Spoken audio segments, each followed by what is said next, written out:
En el verano de 1945, una ciudad de 4 millones de personas no tenía una economía funcional. Las fábricas de Berlín eran escombros. Sus bancos estaban cerrados. El Reichsmark, oficialmente aún de curso legal, no compraba casi nada porque los agricultores que cultivaban los alimentos se negaban a aceptarlo. Habían visto al Reich imprimir dinero durante 6 años para financiar una guerra. Sabían lo que valía la promesa de un gobierno. Así que la ciudad improvisó. Para julio de ese año, 2 mercados al aire libre se habían establecido en Berlín casi espontáneamente. Uno en el Tiergarten, otro en Alexanderplatz. Se abrieron tan pronto como llegaron los soldados estadounidenses y británicos. Ningún gobierno los creó. Ningún burócrata los autorizó. Simplemente aparecieron. De la forma en que los mercados siempre aparecen cuando las personas tienen cosas que otras personas necesitan. En esos mercados podías intercambiar un abrigo de piel por patatas, una lámpara por aceite de cocina, un conjunto de enciclopedias por un par de zapatos. El periodista estadounidense Joel se informó sobre lo que vio en la edición del 28 de julio de 1945 de The New Yorker. Un paquete de 20 cigarrillos estadounidenses se intercambiaba por 300 Reichsmarks. Un solo cigarrillo, uno, valía entre $1.50 y $2 al tipo de cambio oficial. Para comparar, un paquete de cigarrillos estadounidenses costaba 5 en el PX del ejército de EE. Esa diferencia de precio es toda la historia de la economía subterránea en un solo número.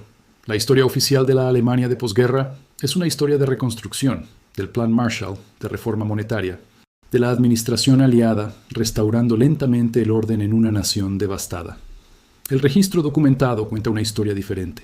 Cuenta la historia de lo que los alemanes realmente hicieron entre mayo de 1945, cuando terminó la guerra, y junio de 1948, cuando el Deutsche Mark finalmente reemplazó al Reichsmark y la economía paralela colapsó de la noche a la mañana. Lo que hicieron fue construir una segunda economía sin permiso, sin supervisión gubernamental, sin ninguna de las instituciones que los economistas dicen que son necesarias para que los mercados funcionen. Y durante 3 años, esa segunda economía alimentó a más personas que la oficial. El artículo académico que confirmó esto no fue escrito sobre Alemania, fue escrito sobre un campo de prisioneros de guerra y apareció en prensa en el otoño de 1945, apenas unos meses después de que se abriera el mercado del Tiergarten. R. A. Radford era un oficial del ejército británico formado en economía en Cambridge, que había sido capturado en el norte de África en 1942 y pasó el resto de la guerra en Stalag 7A, un campo de prisioneros de guerra en el sur de Baviera. Durante su cautiverio, hizo lo que los economistas rara vez pueden hacer. Observó cómo una economía completamente nueva se construía desde cero en tiempo real entre personas que no tenían otra opción que participar. Su artículo, The Economic Organization of a POW Camp, fue publicado en la revista Económica en noviembre de 1945. Se convirtió en uno de los artículos de economía más leídos del siglo XX, porque lo que Radford documentó no fue una anomalía, fue una confirmación. Los prisioneros recibían paquetes de la Cruz Roja que contenían alimentos, ropa y cigarrillos. Los paquetes no eran perfectamente iguales. Algunos prisioneros recibían más, otros menos. Casi inmediatamente comenzó el comercio. Un prisionero que odiaba el café intercambiaba su ración con alguien que lo quería. Un no fumador intercambiaba cigarrillos por chocolate. En cuestión de semanas, los precios se habían estabilizado. En cuestión de meses, existía un rudimentario tablero de precios en los barracones que listaba el precio vigente de cada artículo comerciable denominado en cigarrillos, que habían surgido como la moneda por defecto del campamento. Radford señaló en el artículo que los cigarrillos se convirtieron en la unidad de cuenta porque cumplían con los requisitos básicos del dinero. Eran uniformes, portátiles, divisibles y ampliamente deseados, incluso por los no fumadores que entendían que podían intercambiarlos. Este no era un sistema planificado. Nadie decidió que los cigarrillos serían moneda. Ningún comité votó sobre los tipos de cambio. El mercado surgió porque la alternativa, no comerciar, significaba peores resultados para todos. El incentivo era la supervivencia. La institución que produjo fue funcionalmente una economía completa. La observación de Radford fue específica y documentada. La economía del campamento no requería un Estado, un banco central o una autoridad legal. Requería personas con necesidades diferentes y la libertad de intercambiar. Los alemanes en el Tiergarten tenían exactamente las mismas necesidades y exactamente la misma libertad. La escala de lo que se desarrolló En la Alemania de posguerra está documentada en los registros de ocupación estadounidenses y en la investigación económica alemana de posguerra.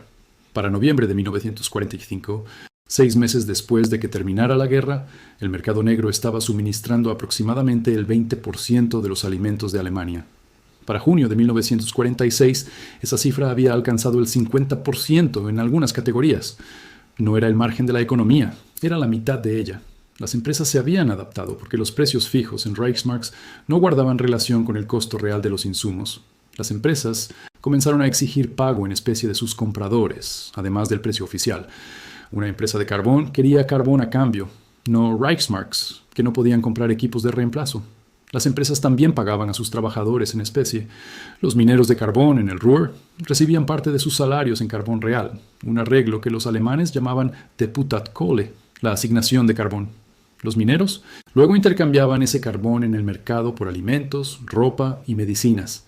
Su pensión, en algunos casos documentados, también se pagaba parcialmente en carbón. Esto no era un trueque primitivo. Era un sistema sofisticado de compensación denominado en productos básicos que eludía una moneda que todos sabían que estaba rota, mientras seguía operando dentro de la estructura legal de empleo, producción y entrega. Una encuesta realizada en la zona de ocupación estadounidense en mayo de 1946 encontró que el 18% de los encuestados informaron que viajaban regularmente al campo para adquirir alimentos directamente de los agricultores. Los habitantes de la ciudad cargaban todo lo que podían transportar: libros, lámparas, ollas de cocina, porcelana, y tomaban el tren hacia comunidades rurales, intercambiando bienes domésticos por patatas y harina. Los agricultores rechazaban los Reichsmarks, pero aceptaban casi cualquier otra cosa. Los mercados en el Tiergarten y Alexanderplatz crecieron para atender necesidades específicas: billetes de tren, documentos de identidad, suministros farmacéuticos, coñac del mercado negro y cigarrillos. Siempre cigarrillos. Los soldados estadounidenses descubrieron que un cartón de cigarrillos estadounidenses comprado en el PX del ejército por $1 podía venderse en Berlín por $200. Un cartón por $200. Un informe de inteligencia de la SSU de enero de 1946, ahora archivado en los archivos nacionales, documentó con precisión los precios vigentes. Un reloj de pulsera estadounidense se intercambiaba por $1,000, una barra de chocolate de 5 centavos por $5, un par de botas del ejército por $200. El periódico militar Stars and Stripes informó en agosto de 1945 que los 33,000 soldados estadounidenses estacionados en Berlín habían enviado a casa 4 millones ese mes. Su nómina mensual total era de 1 millón. La diferencia era el mercado negro. La economía paralela terminó no cuando se restableció el orden, sino cuando se reemplazó la moneda. El 21 de junio de 1948, las potencias aliadas introdujeron el Deutsche Mark. Cada ciudadano alemán recibió 40 nuevos marcos. Los antiguos Reichsmarks dejaron de ser aceptados casi de inmediato, y en cuestión de días, la autora Dorothea von Ensberg-Lawson registró en sus memorias: los mercados habían cambiado por completo. Los bienes que habían sido invisibles durante años, guardados en almacenes, acaparados por los productores, esperando una moneda que valiera la pena aceptar, aparecieron de repente en los estantes de las tiendas. La economía de los cigarrillos murió en una semana. La lección es precisa. La economía paralela no había estado llenando un vacío permanente, había estado llenando uno temporal, la brecha entre una moneda oficial rota y un reemplazo en el que la población pudiera confiar. En el momento en que la confianza en un medio oficial de intercambio regresó, la alternativa informal se volvió innecesaria, no porque alguien ordenara desmantelarla, sino porque había cumplido su propósito. El segundo caso está más cerca de la memoria viva y lleva una advertencia que la historia alemana no tiene. En diciembre de 2001, el gobierno argentino congeló las cuentas bancarias. De la noche a la mañana, familias de clase media que habían trabajado durante décadas para acumular ahorros descubrieron que el dinero existía en los registros de sus cuentas, pero no podían ser retiradas en cantidades suficientes para vivir. El tipo de cambio oficial era ficción. El sistema bancario oficial estaba cerrado para ellos. La respuesta no fue esperar a que el gobierno lo arreglara. En Quilmes, un barrio a las afueras de Buenos Aires, un grupo de 3 personas, Rubén Rivera, Carlos Danzo y Horacio Cobas, habían estado realizando un experimento desde 1995. Habían comenzado un club de trueque con 23 miembros. La idea era simple. Cada participante era tanto productor como consumidor, o un prosumidor en la expresión española, que llevaba algo al intercambio y se llevaba algo a cambio. Un médico podía ofrecer consultas médicas, una costurera podía ofrecer arreglos, un agricultor podía ofrecer verduras, un mecánico podía ofrecer trabajo. Para resolver el problema de la doble coincidencia, la barrera clásica del trueque, donde necesitas encontrar a alguien que tenga lo que quieres y quiera lo que tú tienes, el club emitió su propia moneda impresa. La llamaron crédito, un peso. Ganabas créditos proporcionando bienes o servicios. Los gastabas adquiriendo bienes y servicios de otros en la red. Sin banco, sin autoridad central, sin interés. Para 1998, a medida que la recesión se intensificaba, los clubes se habían extendido por el Gran Buenos Aires. A principios de 2001, había 1.800 nodos en la red en toda Argentina. Cuando llegó el congelamiento bancario en diciembre, los clubes no solo crecieron, explotaron. Para mayo de 2002, 5 meses dentro de la crisis, había 5.000 nodos operando en todo el país. 2 millones de personas eran participantes activos. Estimaciones de diversas fuentes académicas, incluyendo una encuesta citada en investigaciones del Departamento de Economía de Harvard, sitúan la participación máxima en todas las variantes de clubes de trueque, entre 4 y 6 millones de personas a mediados de 2002. Rubén Rivera, uno de los fundadores, describió lo que ocurrió en octubre de 2001. Una avalancha de personas empujadas a la pobreza por la crisis no encontró una red estatal de seguridad social funcional. Así que los clubes decidieron abrir sus puertas. El requisito de que los nuevos miembros tomaran un curso de orientación y tuvieran algo que ofrecer se relajó bajo la presión de la necesidad desesperada. Y esa decisión tomada por solidaridad, tomada porque la alternativa era que la gente pasara hambre, es lo que mató al sistema. El crédito no era un activo sólido, era un contrato social. Su valor descansaba completamente en el acuerdo colectivo de la red de que cada miembro contribuiría proporcionalmente a lo que retirara. Cuando 2 millones de personas entraron al sistema en cuestión de meses, muchas de ellas en desesperación genuina sin nada que ofrecer, el equilibrio se rompió. Los nuevos miembros recibieron préstamos iniciales de 50 créditos sin producir nada que los respaldara. La oferta monetaria se expandió. La confianza que había gobernado los pequeños clubes originales no se escaló. Surgió la falsificación. Múltiples redes habían comenzado a imprimir sus propias variantes de crédito y algunas emitieron mucho más de lo que podían respaldar. Para mediados de 2002, la moneda paralela estaba experimentando su propia hiperinflación. Los 3 fundadores de la red original de Bernal fueron arrestados y acusados de creación ilegal de moneda. Los arrestos, combinados con el colapso de la moneda, terminaron el experimento. Para finales de 2002, los clubes se habían contraído tan rápido como se habían expandido. El gobierno argentino extendió el seguro de desempleo a 2.5 millones de personas, proporcionando acceso a pesos en lugar de créditos, y la moneda paralela perdió su función. La red argentina de trueque tuvo éxito donde se mantuvo pequeña y local, con fuertes lazos sociales entre miembros que se conocían y podían monitorear la contribución y el retiro. Fracasó cuando se expandió más allá del punto en el que esos lazos sociales podían funcionar. Esta no es una historia de una buena idea mal ejecutada. Son los límites documentados de lo que las economías paralelas pueden hacer.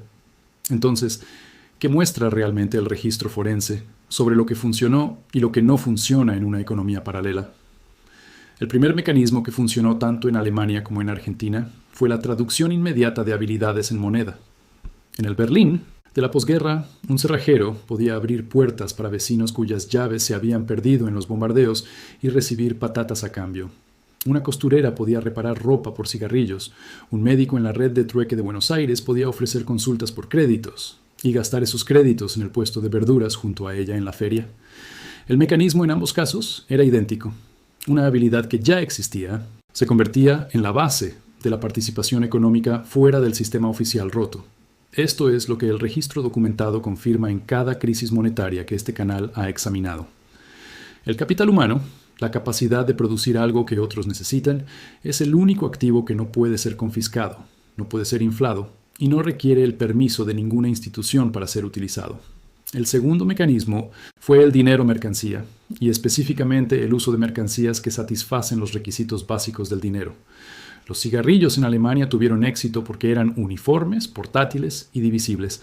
Podías dividir la transacción en fracciones. Un cigarrillo, 5 cigarrillos, un paquete. El carbón, en el Ruhr, funcionó como salarios parciales porque su valor calorífico era medible y su tipo de cambio frente a los alimentos era conocible. El mecanismo se aplica hoy en cualquier lugar donde la moneda oficial se vuelve poco fiable. La mercancía que funciona como moneda en cualquier crisis es la que es ampliamente deseada, físicamente uniforme y resistente a la falsificación. En la Alemania de 1945 eran los cigarrillos estadounidenses. En los campos que documentó Radford también eran cigarrillos, específicamente los fabricados industrialmente, porque los cigarrillos hechos a mano no eran lo suficientemente uniformes para ser fiables. La uniformidad importaba tanto como la deseabilidad. El tercer mecanismo es el que la historia del trueque ilumina con mayor claridad. La economía paralela que sobrevive a una crisis es la que fue construida antes de la crisis a pequeña escala, con responsabilidad social entre miembros que se conocen entre sí. El Club de Quilmes había estado operando durante 6 años antes de 2001. Sus miembros fundadores habían construido confianza a través de cientos de transacciones antes de que el congelamiento bancario lo hiciera esencial. Cuando llegó la crisis, el club tenía una estructura funcional que podía escalar cuidadosamente. Los clubes que se expandieron más rápido, que aceptaron a cualquiera, que imprimieron créditos sin disciplina, colapsaron primero. El paralelo moderno es incómodo pero preciso. Un vecindario donde las personas ya conocen las habilidades de los demás, ya confían en la palabra de los demás, ya tienen algún historial de intercambio informal. Ese vecindario tiene algo que el dinero no puede comprar durante una crisis. Un sistema de crédito social funcional que precede a la crisis misma. Las personas que construyeron eso antes de necesitarlo son las que ven sobrevivir su versión de la economía paralela. Una membresía en una organización comunitaria. Una habilidad comercial conocida por los vecinos, un historial de intercambio mutuo con personas de tu área. Estas no son preparaciones de supervivencia en el sentido dramático de los preppers. Son el equivalente funcional documentado de los nodos de trueque preconstruidos que funcionaron en Buenos Aires en 2001. La observación final que exige el registro histórico es esta. Cada libro de texto de economía que cubre este periodo se centra en la reforma monetaria de junio de 1948, como el evento que arregló a Alemania. El Deutsche Mark reemplazó al Reichsmark. Los precios se estabilizaron, los bienes aparecieron. El milagro económico comenzó. Lo que los libros de texto subestiman son los 3 años entre mayo de 1945 y junio de 1948. Alguien mantuvo alimentadas las ciudades durante esos 3 años. Alguien negoció los tipos de cambio que hacían que un paquete de cigarrillos valiera 300 Reichsmarks y un abrigo de piel valiera un saco de patatas. Alguien organizó los depósitos al aire libre donde se podían intercambiar bienes, mantuvo tableros de precios y mantuvo funcionando las cadenas de suministro entre la ciudad y el campo. Ese alguien no era un gobierno, no era un banco central, no era un economista diseñando un sistema óptimo. Eran millones de personas comunes que entendieron sin que se les dijera que cuando el sistema oficial deja de funcionar, la alternativa no es el caos. La alternativa es construir algo más pequeño y comenzar de nuevo. Suscríbete para no perderte el próximo video.